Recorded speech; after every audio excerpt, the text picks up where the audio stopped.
بسم اللہ الرحمن الرحیم۔ روزہ کا خصوصی انعام۔ حدیث مبارکہ کا یہ فرمان علی شان تو خاص طور پر قابل توجہ ہے، جیسا کہ سرکار نامدار دو عالم کے مالک و مختار شہنشاہ ابرار صلی اللہ علیہ وآلہ وسلم اپنے پروردگار عز و جل کا فرمان خوشگوار سناتے ہیں، فَإِنَّهُ لِي وَأَنَا أَجْزِي بِهِ، یعنی روزہ میرے لیے ہے اور اس کی جزا میں خود ہی دوں گا۔ حدیث قدسی کے اس ارشاد پاک کو بعض محدثین کرام رحمہم اللہ تعالی نے انا اجزا بہ بھی پڑھا ہے، جیسا کہ تفسیر نعیمی وغیرہ میں ہے، تو پھر معنی یہ ہوں گے روزہ کی جزا میں خود ہی ہوں۔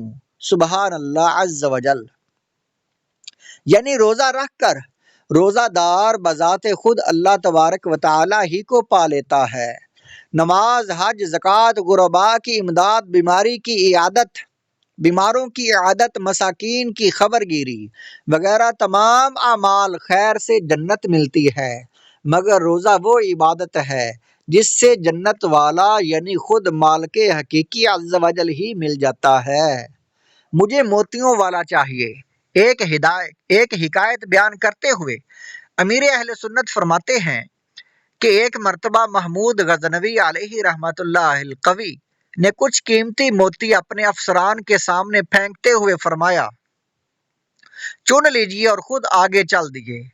تھوڑی دور جانے کے بعد مڑ کر دیکھا تو ایاز گھوڑے پر سوار پیچھے چلا آ رہا ہے۔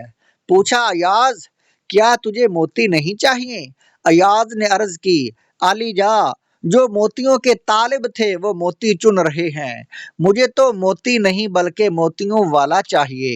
ہمیں بھی ہر نیک کام اس لیے کرنا چاہیے کہ ہمیں اللہ عز و جل اور اس کے رسول صلی اللہ علیہ وآلہ وسلم کی رضا حاصل ہو، انشاءاللہ اس کے تصدق سے جنت بھی مل جائے گی۔ ہم رسول اللہ کے صلی اللہ علیہ وسلم، جنت رسول اللہ کی صلی اللہ علیہ وآلہ وسلم۔ اس سلسلے میں ایک حدیث مبارکہ بھی ملاحظہ فرمائیے۔ حضرت سیدنا ربیعہ بن کعب اسلمی رضی اللہ تعالیٰ عنہ فرماتے ہیں، ایک مرتبہ میں نے حضور صلی اللہ علیہ وآلہ وسلم کو وضو کروایا تو رحمت للعالمین صلی اللہ علیہ وسلم نے خوش ہو کر ارشاد فرمایا، سل ربیعہ، یعنی ربیعہ مانگ، کیا مانگتے ہو؟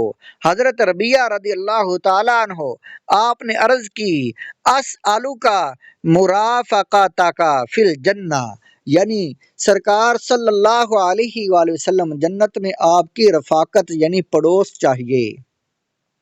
گویا عرض کر رہے ہیں، تجھ سے تجھی کو مانگ لوں تو سب کچھ مل جائے، 100 سوالوں سے یہی ایک سوال اچھا ہے۔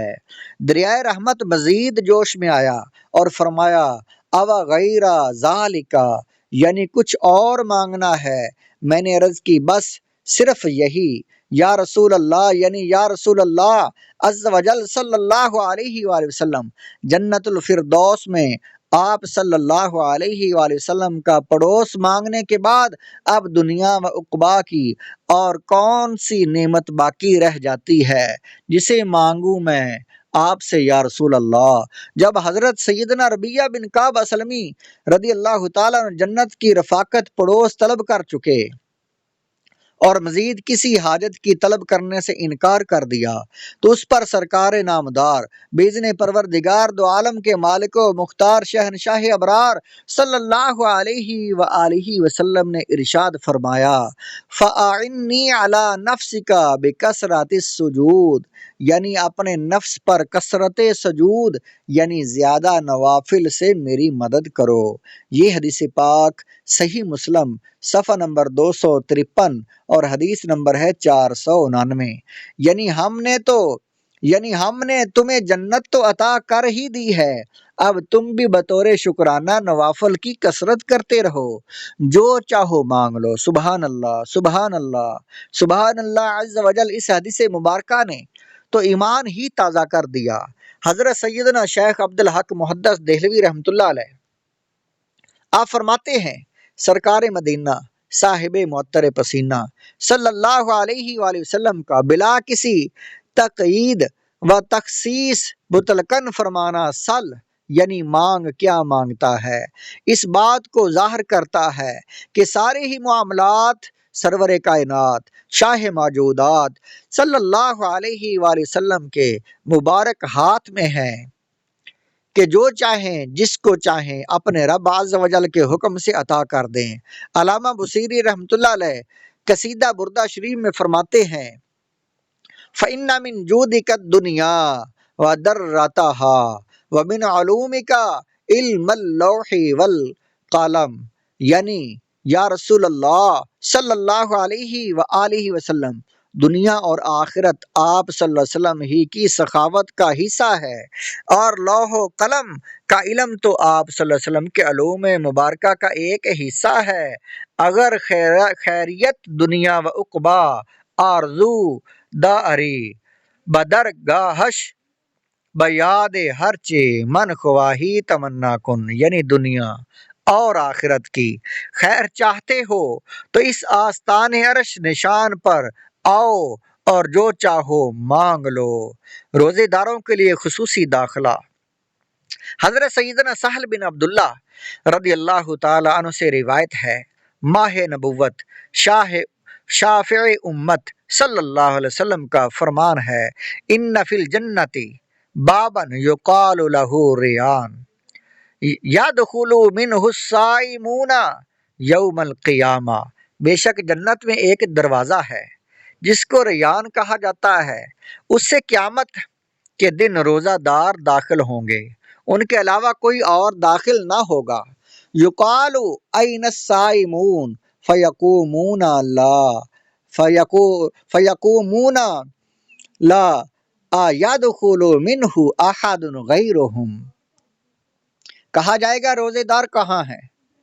پس یہ لوگ کھڑے ہوں گے، ان کے علاوہ کوئی اور اس دروازے سے داخل نہ ہوگا۔ جب یہ داخل ہو جائیں گے تو دروازہ بند کر دیا جائے گا، پس پھر کوئی اس دروازے سے داخل نہ ہوگا۔ یہ حدیث پاک بخاری شریف کی حدیث ہے اور حدیث نمبر ہے 1896 نمبر حدیث ہے۔ سرخ یاقوت کا مکان۔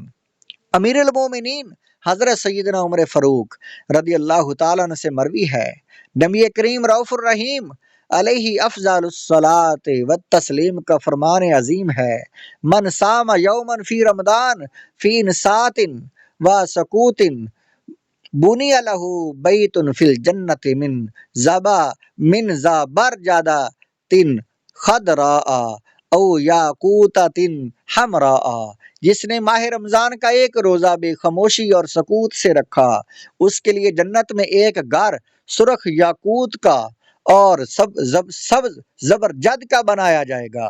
یہ حدیث پاک مجمع الزوائد کی حدیث ہے اور حدیث نمبر ہے 4792 نمبر حدیث ہے۔